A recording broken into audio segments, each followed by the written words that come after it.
guys, this is Joan from JC Chinese. How are you doing today?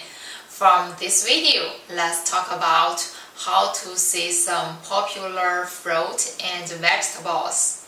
Today, let's talk about how to say watermelon in Chinese. Watermelon, 西瓜, 西瓜, 西瓜, watermelon.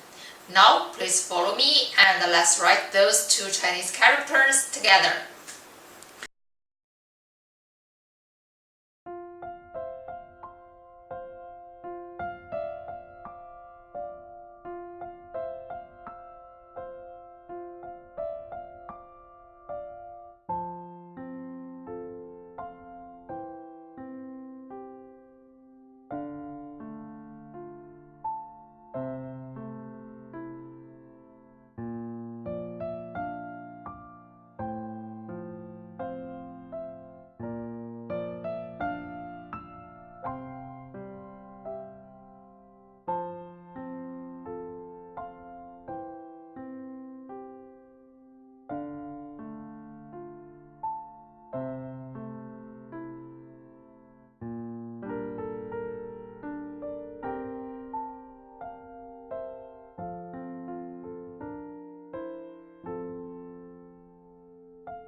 Alright guys, thanks for watching.